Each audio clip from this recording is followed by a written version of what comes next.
pas tout à fait une surprise, puisqu'il avait lui-même laissé entendre que si un jour il n'était plus capable d'assumer valablement sa fonction, il se retirerait. Et pendant le synode du mois d'octobre, nous avons tous remarqué qu'il avait beaucoup faibli sur le plan physique. Ma première réaction est tout d'abord une réaction de reconnaissance à l'égard d'un des papes les plus brillants sur le plan intellectuel que nous avons eu au cours des 150 dernières années. On a eu Léon XIII, qui était un pape très brillant sur le plan intellectuel, Pie XII également. Paul VI également, un homme très cultivé. Jean-Paul II également, un philosophe averti. Mais sans doute le cardinal Ratzinger était-il le pape le plus brillant sur le plan théologique que nous ayons eu au cours des 150 dernières années. Et je retiens particulièrement de son ministère de presque 8 ans. Je retiens ses 3 grandes encycliques. Je retiens ses 3 ouvrages sur Jésus de Nazareth, des livres où j'ai personnellement beaucoup appris, encore tout récemment, en lisant sur lui, sur les années de l'enfance de Jésus.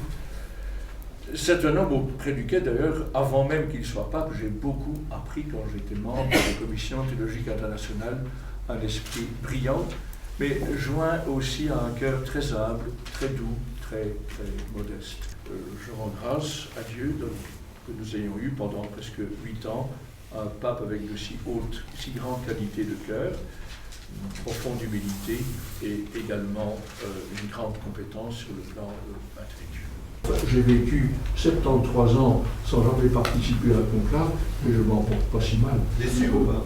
Bon, un peu. Vous savez, la vie nous apprend à ne pas être déçu. J'ai aussi, si je peux confier quelque chose de très personnel, ma petite théologie personnelle, c'est que tout ce qui arrive dans ma vie est guidé par la Providence. Et donc, s'il m'est donné de vivre un tel événement, je dirais merci Seigneur.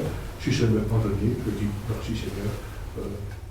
Il va bientôt avoir 86 ans, le 16 avril. 86 ans, c'est quand même un petit peu normal qu'on dise je n'ai plus l'énergie pour pouvoir remplir cette mission. Et je présume que son geste annonce des gestes semblables à l'avenir. On va tous devenir nonagénaires, centenaires, mais même si on est en bonne santé, on ne va quand même pas rester pape jusqu'à 100 ans, même si on est toujours en bonne santé. Il faut pouvoir arrêter.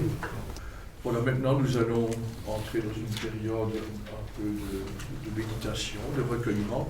Je ne parle pas spécialement des journalistes, mais je parle de ceux qui auront à décider de l'avenir, une période de recueillement, de retraite, d'écoute des besoins de l'Église et d'écoute de l'Esprit Saint pour pouvoir, espérons-le avant Pâques, donner à l'Église un nouveau souverain pontife. Alors une petite question pour les jeunes qui se préparent à partir au JMJ à Rio cet été. Qu'est-ce qu'on peut leur dire? Ils sont un peu effrayés de se dire est-ce que ça peut être annulé ou pas? Ah non, ce ne sera pas annulé, parce que nous aurons un nouveau pape avant Pâques, je pense. Enfin, ou alors il faudrait un conclave interminable, mais non, il y aura un nouveau pape, probablement plus jeune et probablement en meilleure forme physique, j'espère. C'était une inquiétude que l'on avait. On se demandait est-ce que Benoît XVI sera capable de venir à Rio? C'est quand même une entreprise. Donc, les jeunes, je pense, auront un petit mot de remerciement pour ce qu'il a signifié pour eux pendant ces 8 ans. Mais ils auront la joie d'accueillir un nouveau père en la personne de celui qui sera élu. Alors, dernière petite question qui concerne Monseigneur Josten. Qu'est-ce qui va se passer avec la démission de Benoît XVI? Est-ce que ça va arrêter le processus ou Non, parce que ce qui est en cours maintenant, ce sont les consultations que fait le nonce pour présenter à Rome une terna, comme on dit, une liste de 3 noms qui va être envoyée d'abord à la congrégation pour les évêques qui s'occupe de préparer la nomination des évêques. Et tout ça peut continuer parce que cette congrégation continue à travailler. Et le pape n'intervient que tout à fait en fin de parcours, quand la congrégation pour les évêques lui propose un dossier avec 3 noms. Et donc ce sera présenté au pape suivant. Le prochain pape. Oui. Bah, sauf si le dossier était prêt avant le 28 février, mais ça m'étonnerait que ça aille quand même si vite. Merci beaucoup. Je vous en prie.